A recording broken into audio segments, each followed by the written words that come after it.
So the now the Reformers, there's some of those Reformers' stepchildren that the Donatists or the Neo-Donatists were called. And I know we've went kind of in the future, but we're going to go back into the past when we're done with this kind of sacral society teaching, because I thought it was interesting because he calls it the first, the first workings of that Reformation type spirit that would come in history. And we have a lot more information on the Donatists, and that's why we're spending a lot more time with them than we are other groups. The other group that we will spend a tremendous amount of time with will be the Waldensians. Now, I would anticipate the Waldensians, I would anticipate spending a year at least on them. It could be longer. It could be 2 years. But we will be on the Waldensian period a long time because so much took place, and we have so many records and so much information about what they had done and what they had been through that in ancient Baptist history, it's one of those things that we have to understand. We've got to get a good concept and understanding of what those people went through, because that's how you trace the Lord's churches. You find them like that, and you trace down what information you have now. We're going kind of into the future here of the Reformation to talk about the Donatist impact. So just to get it right so you understand that. So those Donatists that were in that time, the Neo-Donatists, or those that were kind of the Reformers' stepchildren, so to speak, they came out, just reminding you, they came out against the Constantinians or the Reformers, Calvin and Luther and those guys, because they said, well, you guys didn't go far enough. Because once Calvin and Luther got their freedom to do what they want to do from the Pope, and they built up power and everything else, then they persecuted the Anabaptist, the Donatist type people. They persecuted those. They were like the Reformers' stepchildren that were persecuted in that sense. The charge, so in 1519, Martin Luther began to write against the frightful abominations of the Babylonian harlot and to disclose all her wickedness. Yes, as this was thunderclaps to bring it all down, but as soon as he joined himself to the secular rule, seeking protection there against the cross, then it went with him as with a man who in mending an old kettle only makes the hole bigger. And he raised up a people altogether callous in sin. So there wasn't the same holiness that would be in a New Testament church pattern as in a sacral society, where a sacral society was set up as a whole community of people, and that was the church to those people. Augustine's City of God. The charge lodged with many variations was that the Reformers had begun well, but had spoiled their beginning when they reverted back to the medieval pattern of things. The Reformers said the stepchildren had fallen back to the beast, that is, the Romish school, which now they defend. The kingdom of God, which had previously come to them, they have again cast away. Now there were two papal systems, an old one and a new, both of them opposed to the stepchildren for the same reason, namely the latter rejection of Christian sacralism. So Baptists would reject that Christian sacralism right away. That sacral society, that city of God, that everybody in Northfield's the church type mentality. They rejected that. Why? Because they knew that wasn't the biblical model, and they would not condone that. They wouldn't accept it. It was the coalition of reformers with the arm of flesh that grieved those who came to be treated as stepchildren. One by one, modern investigators have come to see this. They would have nothing to do with the state church, and this was the main point in their separation from the Lutherans, the Zwinglians, and Calvinists. This was the one conception on which all parties among them were absolute accord. The real issue was on the question of the type of church which should take the place of the old church. The real issue was a bitter and irreconcilable battle between two mutually exclusive concepts of the church. Luther stopped short of a full reformation, content to walk hand in hand with the state, bogged down halfway between Catholicism and New Testament church organization. That's basically what happened. While the radicals were defecting from Luther, the Swiss reformer Zwingli was having very similar troubles. At the outset, Zwingli had been intimate with the people who later opened the Second Front. He had, in fact, to quite an extent shared their views, a fact to which the stepchildren were not slow to point. He had, for example, in that infant baptism ought not to be. Then came the moment which the city council let it be known that all contemplated reformers in the religious area had to be officially proved by them first. To this Zwingli submitted, And it was at this moment, very precisely, that the radicals began to peel off. One of the first mutterings of the storm that was brewing was the remark made by one who would soon function as a leader among the stepchildren. You have no business giving these decisions into the hands of the civil power. So this is what we hear in the New Testament by the Apostle Peter when he is taken and they said, we commanded you not to speak in this man's name, and he said, we would obey God rather than man. So the church, and this is what John Leland said, this is what Isaac Backus said, this is what all of these Baptists that founded Rhode Island, John Clark and all of them, that Roger Williams, that it is not for the government to make decisions for the church. It is the two are never supposed to be connected. They are never supposed to be. This marked not only the beginning of the tension, it also pinpointed the conceptual area in which it occurred, namely that of the nature of the church and the relationship in which it stands to society as such. Again, it was the question that had been in the minds of the Donatists, the same insistence that the independence of the church in regard to the magistrate must be preserved at all cost. This is what Baptists hold to. True Baptists hold to that. I'm reminded I keep watching these videos that come up, and I know it doesn't sound very nice, but I'm going to say it anyway. I see these videos of Jack Trieber sending out videos. He's at Golden State Baptist Church, or Golden State Baptist College, sorry, and I forget the name of the church. But anyway, what is it again? West Coast, North Valley Baptist Church. Okay, so North Valley Baptist Church, it's Golden State College. North Valley Baptist Church, and he's like begging the governor to open the doors up and let us go inside and all. And I see these videos, and I'm watching them, and I'm like, it's totally foreign to what Baptists would ever stand for or deal with in America before. I mean, we dealt with it with the Reformers and the Puritans that tried to lock us out of buildings and steal our buildings and everything else like that. But we didn't beg them. We didn't stand there. We're begging these people for the liberty that we already have. And it was a folding due to money. That's what it was. That's the 501c3. That's the mentality. So they ask the government to let them open their churches. They beg them so that they could have an Easter service. There ain't no way in this world I'm begging that governor of Minnesota to have any service at all, period. No way. We are going to the state and asking them for permission to operate. But see, that's when you have the wrong setup, when you're organized wrong, and when you practice wrong, and when you've already submitted to the government in so many other areas. You have no dog in the fight. You have nothing to stand on because you've already folded. You've already accepted their government goodies. Yes. They bought you. Yeah. So now they want you to comply. Right? That's what they want. Right. Tell me why that church doesn't go rent some field somewhere. Some big, huge field, put big, huge tents up, blow heaters up, and have thousands of people anyway there. Why not? I'll tell you why. Because you think your building is more important. That's why. And you know what?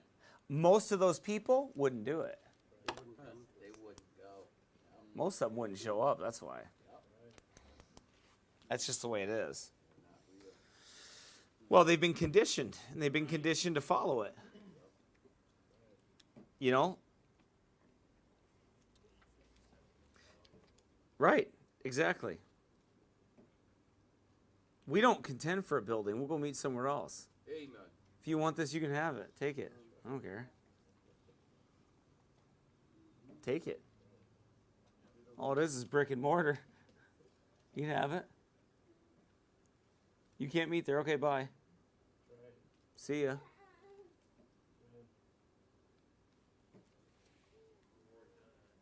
Yeah.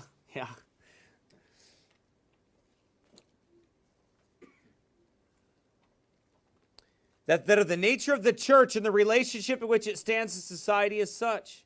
Again, it was the question that had been in the minds of the Donatists in the same instance that independence of the church in regard to the magistrate must be preserved at all cost. Just as in the eyes of the Donatists, the church had disgraced itself when it accepted the flirtations of the emperor, so did the Neo-Donatists frown upon the reformers for letting themselves be seduced by the same siren voice, the same flirtations. Not much has changed, has it? That's the way it is. The flirtations to which we refer ended in a marriage.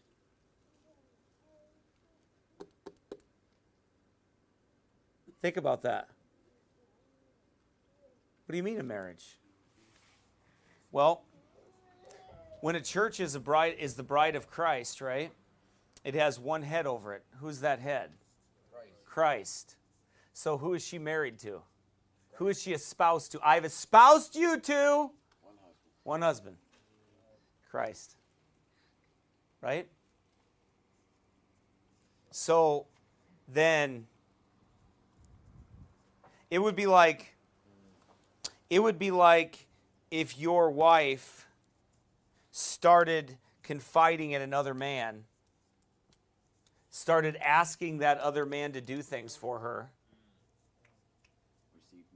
received money from that other man, benefits from that other man, but had no physical. Well, look, I still love you, but he does all this stuff for me. How would you feel about that? Besides wanting to kill him, right? Other than that, right? Well, that's what they're doing to the Lord. And that's what the Donatists understood. Right. That's what they got. And that's why they were hated. So it ends up in a marriage. They're married to the state. Right. The flirtations to which we refer ended in marriage. It was this marriage that put in the status of stepchildren those who had hitherto walked with the reformers, but who had resisted stubbornly the coalescence of the church and state. Whether the marriage was one of convenience, we shall not attempt to say. That it was diplomatically wise is of course evident. It made it possible for the reform, which would otherwise in all likelihood have been choked in its own blood and dispatched at the Hussite reform had been dispatched to have a future, but by it the ancient sacralist system, armed to the teeth with military might, available to it on a moment's notice, was challenged by a rival sacralist system. Likewise, backed up by a sword of steel, but from the principal point of view, the marriage was a catastrophe, for it made inevitably the perpetuation of all evils that had been spawned by the Constantinian change. As one of the first to attempt an objective study was C.A. Cornelius. He said this: as correct as this step taken by Zwingli was from the point of the view of the state, however much it was calculated to give ecclesiastical endeavors greater dignity and status. It was a bad step from an evangelical point of view, one that was certain to lead to contention and schism in the party. So what happened? The same thing with Constantine. All of them do it. Calvin wanted to be king. Zwingli wanted to be king. And they persecuted those that would not accept them. They merged that state concept together, and then they taught the mixture of the two together. Well, when the Donatists weren't on board, well, guess what? When you have the power of the sword, somebody's going to die. Somebody's going to die. That's how it works. So what did Zwingli do? Well, first he was against infant baptism, but then when he made his merger with the state, his agreement that all ministers must be licensed and follow the state. Then when Zwingli did that, then guess what happened? He changed. He no longer said infant baptism was wrong. He accepted and adopted infant baptism, and Felix Mons and the other, I believe it was, and the other men that were there, because I think I read that. I don't see it. The History of the Baptists in somewhere by Burrage. Burrage. I don't know where it is. But anyway, the Swiss Baptists, I think it was, or something like that. But anyway, once they merged together, then he just started killing those people. And if you came back in, his own friend, a reformer, he killed him. Yep. Of the momentous development, the marriage of which we have spoken, a present-day student of Reformation history has said so very correctly. The product of the development from October 1523 to January 1525 was the rejection of Corpus Christianum. Following the revolutionary change in the relations of the church and the world, which we associate with the names of Constantine, Theodosius, Augustine, medieval Christendom had no room for the biblical concept of the world. The consequences for ethics, for a doctrine of the church, for evangelism, and for eschatology were revolutionary and yet hardly noticed. So conscious and so all-pervading was the acceptance of the identity of church and society that the reformers, each working closely with the local magistracy and seeking to reform medieval Catholicism with as little commotion as possible, were not even aware of a problem and were able to pass off as a political revolutionaries those who raised the question. So they turned, like the Anabaptists and those people, they said, well, you're just political revolutionaries. That's all you are. You guys just want to cause trouble. That's what you're doing. You're just political revolutionaries. That's what you are. That's what they said. So they could dismiss them, right? And they could dismiss them and act like they weren't real.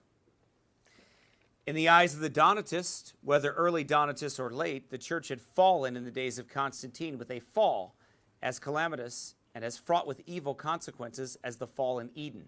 This fall had made a fallen creature of the church, one dead in trespasses and sins, and just as the catastrophe in Eden had made a rebirth necessary, so did the fall of the 4th century require a new creation.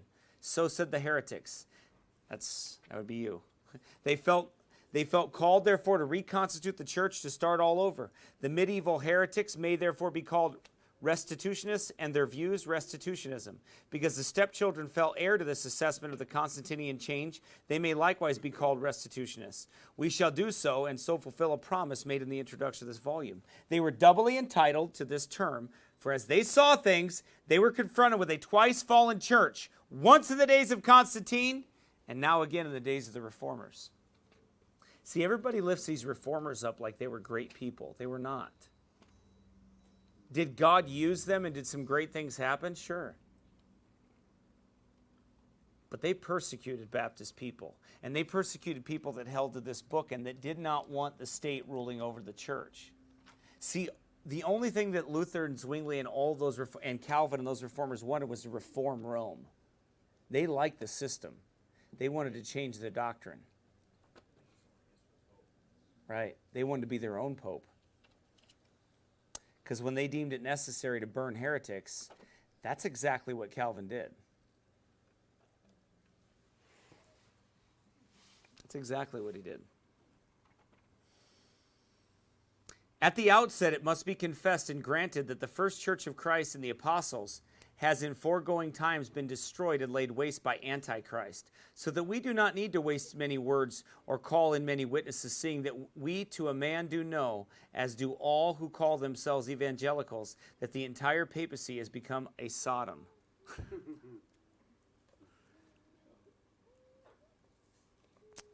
Amen. He then goes on to describe the steps with which the restitutionists took in an effort to recover the erstwhile church. Since the reformers, as the restitutionists saw things, were now just as fallen as the papists, their reformatory program held forth no promise. So, let's see. 1 Timothy, turn there.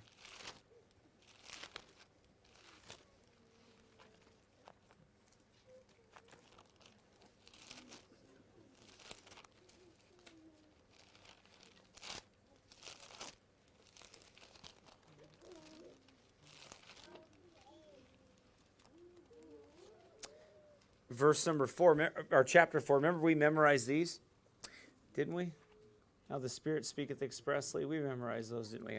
Now the Spirit speaketh expressly that in the latter times some shall depart from the faith, giving heed to seducing spirits and doctrines of devils, speaking lies and hypocrisy, having their conscience seared with a hot iron, forbidding to marry, and commanding to abstain from meats which God hath created to be received with thanksgiving of them which believe and know the truth. For every creature of God is good, and nothing to be refused if it be received with thanksgiving. For it is sanctified by the word of God and prayer. If thou put the brethren in remembrance of these things, thou shalt be a good minister of Jesus Christ, nourished up in the words of faith and of good doctrine, whereunto thou hast attained. What happened? This is exactly what happened. They were taken. They were consumed by spirits. And they were distracted. And they were subverted. And the reformers were subverted. It also says in 2 Timothy chapter 3, this know also that in the last days perilous times shall come. For men shall be lovers of their own selves, covetous, boasters, proud, blasphemers, disobedient to parents, unthankful, unholy, without natural affection, truce breakers, false accusers, incontinent, fierce, despisers of those that are good, traitors, heady, high-minded, lovers of pleasures more than lovers of God, having a form of godliness, but denying the power thereof. From such turn away. Which is exactly what they were trying to do. They were trying to turn away from those men and be away from them, and not have their fellowship with them. The fall is a serious thing. The change that took place in the days of Constantine shook the ship from stem to stern. Nothing in the church's theology, its organization, its place in the world escaped the effects of the virus that had entered its bloodstream. Medication would have to be strong and in large doses. Moreover, let it be remembered that the church, which the men of the 16th century had inherited, had borne the image of the Constantinian synthesis, as well over a millennium when the Reformation began to happen. Hence, let no one underestimate the headlong daring of the radicals of Reformation times. They were out to turn the world upside down. The world as it had stood for so long a time that men could hardly imagine it had ever stood otherwise. Had it not been for the fact that the blueprints and the authentic church were still accessible in the New Testament, there would never have been any clamor for the restitution of it. See, when Constantine came into the church, he did not check his imperial equipment at the door. No, indeed, he came in with all the accoutrements that pertain to the secular regime. He was not just a Roman who had learned to bow to Christ. He had been Pontifex Maximus, hitherto the high priest of the Roman state religion. And he entered the church with the understanding that he would be Pontifex Maximus there too. See, that's what you have to understand. When you study Constantine and you study what happened with the Donatists, you have to understand that he entered as the head of the mystery religions, the priestly order, and the head of all governments. Yeah.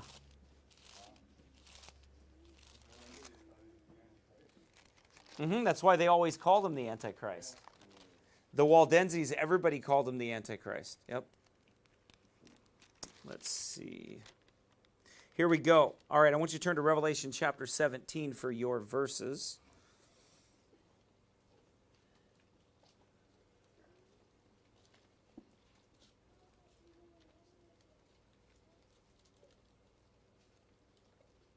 We're going to start with verse 3 and go to verse 6, I believe. Constantine and his Romish system, we can see here. So he carried me away in the spirit into the wilderness, and I saw a woman sit upon a scarlet-colored beast, full of names of blasphemy, having 7 heads and 10 horns. And the woman was arrayed in purple and scarlet color, and decked with gold and precious stones and pearls, having a golden cup in her hand, full of abominations and filthiness of her fornication. And upon her head, and upon her forehead was a name written, Mystery, Babylon the Great, the mother of harlots and abominations of the earth.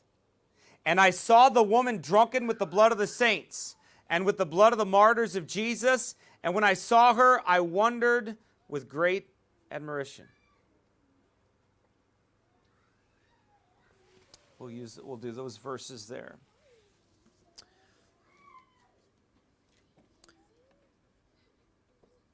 He had been Pontifex Maximus hitherto, and he would be Pontifex Pontifex Maximus thereto. And just as his sword had flashed in defense of the old religion, so would it now flash in the defense of the new.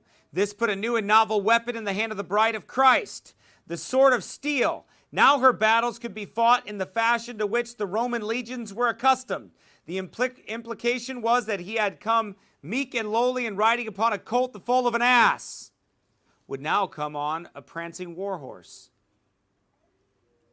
See the difference? Almost incredible though it is, men do not seem to have noticed how grotesque this was. Had it not been for the Roman precedent, the change would have been unthinkable. They didn't notice what was happening because they weren't being killed anymore. Well, now they are being flattered to death, which the flattery, which is the tool of the Antichrist, is way worse than being martyred. It just is. It is true the grotesque of the new situation did, it seem, register to a degree with those who promoted the change, and it registered enough to make them try to file down the rough edges.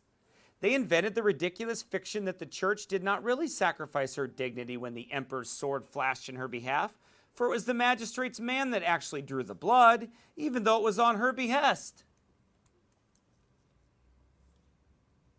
Out of the words of Peter recorded in Luke 22:23, Lord, here are two swords. The church distilled the ridiculous doctrine that Jesus intended his church to have two swords, the sword of the Spirit, which the clergy wields, and the sword of steel, which the soldier swings. By the year 1150, this formula of the two swords was already old, so old as to be unquestioned. Two swords belonged to Peter. One is in his hand, the other is at his command whenever it was needful to draw it. Both the spiritual material sword belong to the church. The latter sword is drawn for the church, the former by the church. One belongs to the priest and the other to the soldiery, but this one is drawn at the orders of the priest. By this colossal piece of sophistry, the church made herself believe that she could order the lifeblood of men to be let, all the while getting none of it on her skirt.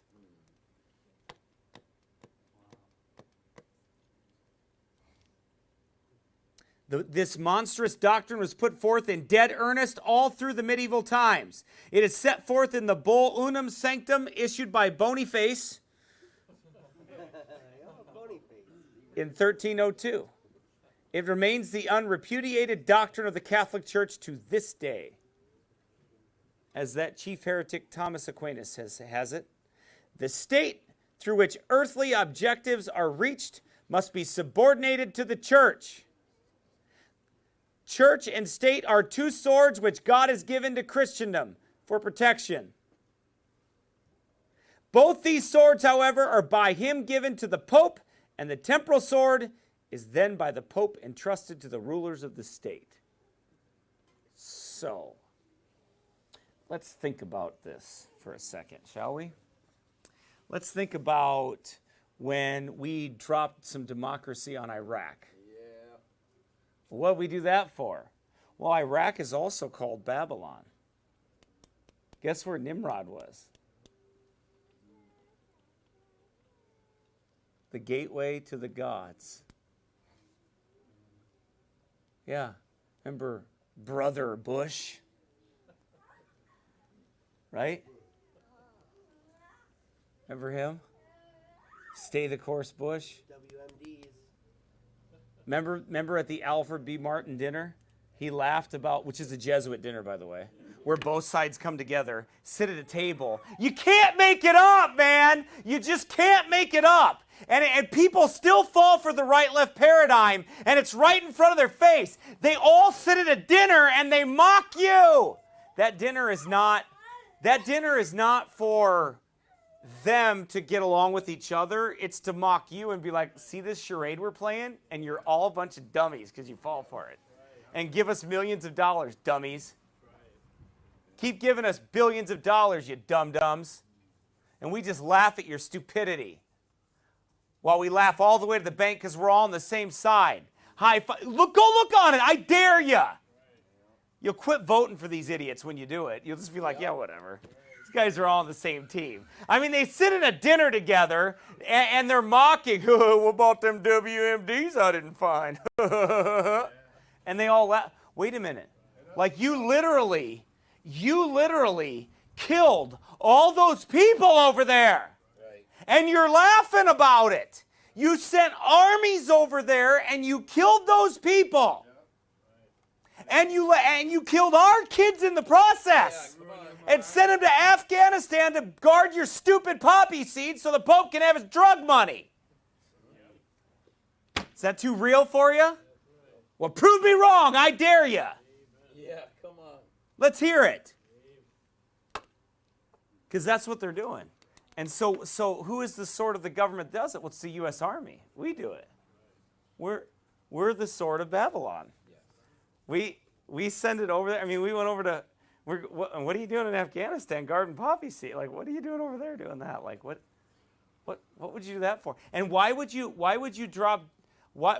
go over there and take over Iraq? And why would you kill all those? Well, they're gassing their own people. Well, you're aborting all yours.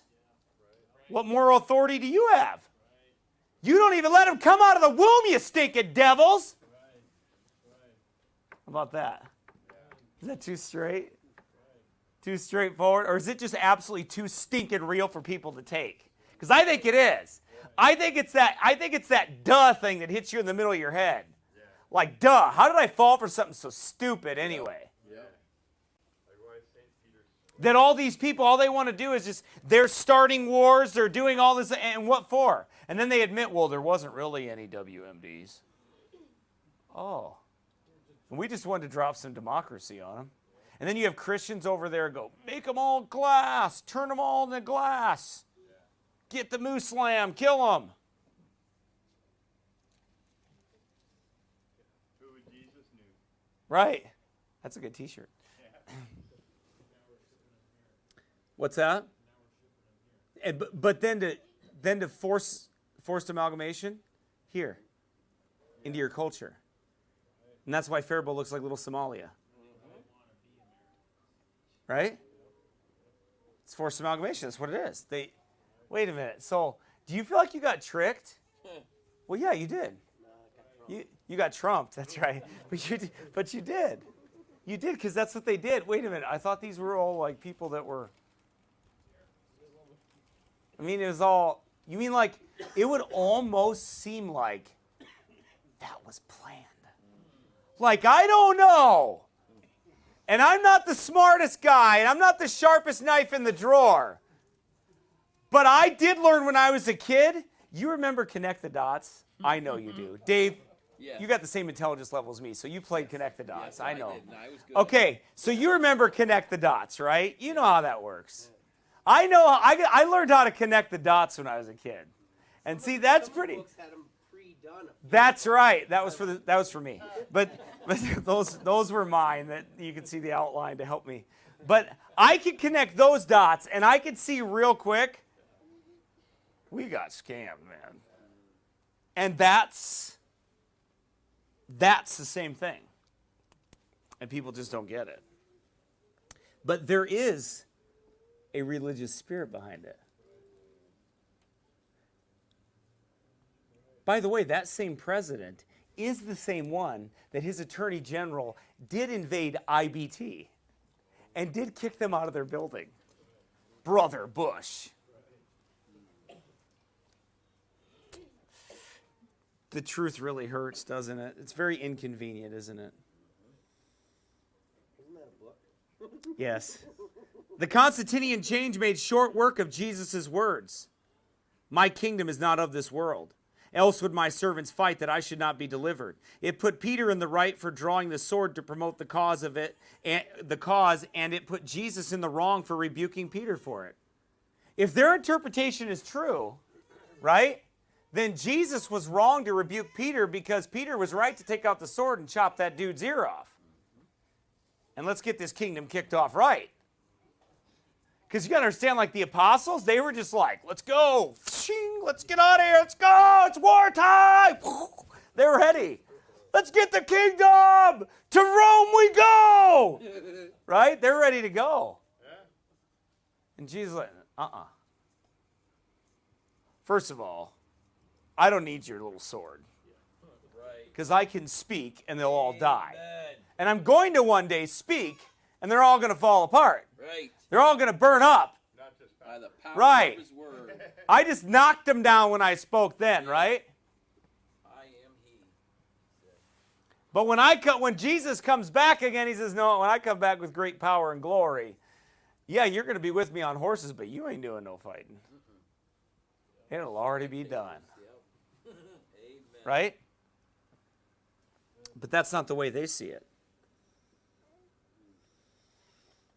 The fallen church conveniently forgot that Jesus had been deeply displeased at the first suggestion of a second sword. It forgot that he had been so disturbed by Peter's rash act that he had stooped down to repair the damage Peter's sword had inflicted. It overlooked the fact that he had performed a miracle of healing, his last, to erase from the record the act so out of keeping with the work he came to do. The medieval church boasted of being in the signature of this Peter. Well, it was more like him than it knew. Nor was this doctrine of the two swords merely a piece of scholastic subtlety. It was said and meant indeed in dead earnest and practice too. All through the medieval times, the heads of heretics rolled in all directions, and the earth was dampened with the blood of men, the air abused with the smell of the roasting flesh of men. All in the signature of the Constantinian change. You think if you saw some dude get his ear cut off and then the guy you're trying to arrest just pop it back on there and it's all fine and dandy, you think you'd be like, That was that's different. Caiaphas' servant. Caiaphas' nephew or something. You'd think you'd second guess what you're doing. Yeah. Yeah, maybe he did. We're just not told. And at all times the priest stood by to see it, that the secular power performed the gruesome assignment. In order to be able to live with herself, the church regularly begged the executioner to stop short of life and limb, a request that neither she nor he ever took seriously. The church would have been wholly embarrassed if anyone had taken this bit of window dressing seriously.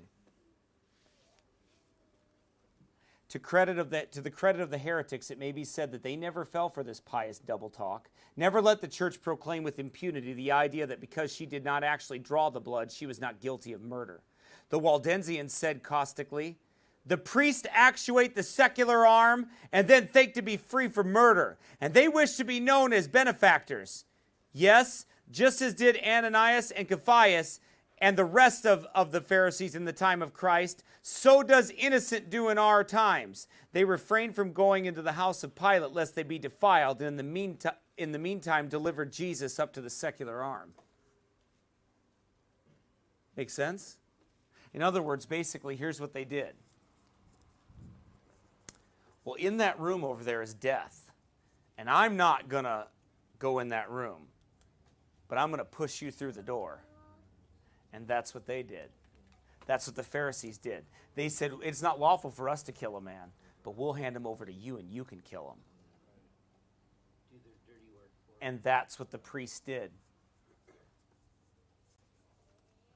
That's what they did.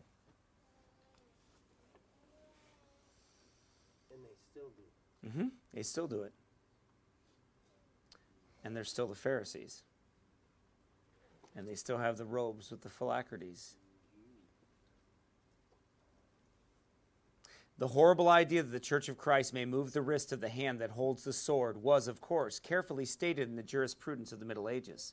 None put it more succinctly than did a jurist of the early 16th century, Phillips Wieland, who taught that heresy is punished by fire. The spiritual judge tries the case and the secular judge performs the execution. Centuries earlier, the famous expert at law, Philippe de Beaumanoir, had put it this way, and a bit more lengthy. He said this, if a layperson believes incorrectly, he is to be returned to the true faith by instruction. If he refuses to believe, but adheres instead to his wicked error, then he shall be condemned as a heretic and burned. But in that event, lay justice must come to the aid of the Holy Church. For when anyone is condemned as a heretic by the examination conducted by the Holy Church, then the Holy Church must leave him to lay justice, and the lay justice must then burn him, seeing that the spiritual justice ought not put anyone to death. That is what we call Jesuit sophistry. What's that a picture of? Well, it's exactly what happened in the New Testament. To Christ. What's that? That's what happened. That's what they did to Christ, right? It's the same spirit. It's the Pharisees. Yep. They're still doing it. Yep. They couldn't shed the blood, so they had to bring him to Pilate. Yep, they did the exact same thing. Such then was Christendom. The fall of the church had so changed the visage of the bride of Christ as to make her unrecognizable. She who had been sent on a mission of healing and helping had taken on the features of the modern police state. Uh-oh. We take this comparison deliberately and seriously. The modern totalitarian state had added nothing new, not even that which we now call brainwashing. The medieval world was a world in which minorities were unwanted. It was a world in which the rights of speech and of assembly were, as we shall have occasion to see in the latter chapter, rigidly curtailed. Medieval society was the optionless society, as optionless as any totalitarianism of our times. A small number of party members ran the entire show. The common man was completely and effectively defranchised. The parallel is frightening, as is the thought that in the areas where the medieval monolithic society has not been successfully challenged, the one totalitarian readily makes way for another. The one encouraging fact is that there was at all times, all through the Middle Ages, a sustained protest against the distortions that had come with the Constantinian change, and that this sustained protest finally and ultimately was able to blow apart the Constantinian colossus. In and with this protest, the New Testament and its delineation of the Christian church remained a part of the heritage of man. So we'll stop there for now, because we got a lot more to cover in this. And it's interesting to me, because of the design of it and what happened. I'm very interested in it. But we'll finish it probably next week. He says this, we'll close with this one. He says, the brutality and cruelty that accompanied the executions performed under the supervision of the fallen church were too frightful for words. We shall give, but leave untranslated, the public announcement that went with the execution of a certain stepchild named Michael. It was considered one of the lesser punishments to have the tongue pierced, a stick of wood thrust through it, and so to stand in the public square for an hour or so. It is understandable that men who knew the Christ of the New Testament should begin to speak of the church as fallen. The custom of executing heretics by fire rather than by some other means seems to have come in connection with John 15:6. If a man abide not in me, which was identified with not staying in the church, he is cast forth as a branch and is withered, and men gather them and cast them into the fire, and they are burned. I was wondering, that was going to be my question. Where do they get that from? Wow. That's the distortion of the Bible. Because Jesus is speaking eternally there. He's speaking of their spirits. He's not speaking of burning their bodies. And the angels are Right. going to do the harvesting. Right. And they would call themselves angels. Messengers of God. Right. So next week we'll pick up right here, and you have your memory verses there, talking about Rome, that scarlet harlot. That's a good nickname. You can remember that one. That's a question for you. You can remember that one. What is Rome? What was one of Rome's nicknames? The scarlet harlot. Right? Mystery Babylon, the great, the mother of harlots and abominations of the earth. By the way, the mother of harlots, meaning she had children. Who are the harlot's children? Protestants. Right. That's right. They are the harlot's children. The ones that hold the same sacral system, which that, in Constantine's time, that's what the Donatists fight. That's what they fought. Father in heaven, Lord, thank you. Thank you for the liberty and freedom to assemble. And thank you that we can be a church, Lord. Thank you that you have a church still, and you always have had a church on this earth. Amen. Always those men that would stand and women that would stand outside, though they were persecuted grievously, that you might receive glory in the church throughout all ages, world without end. Amen.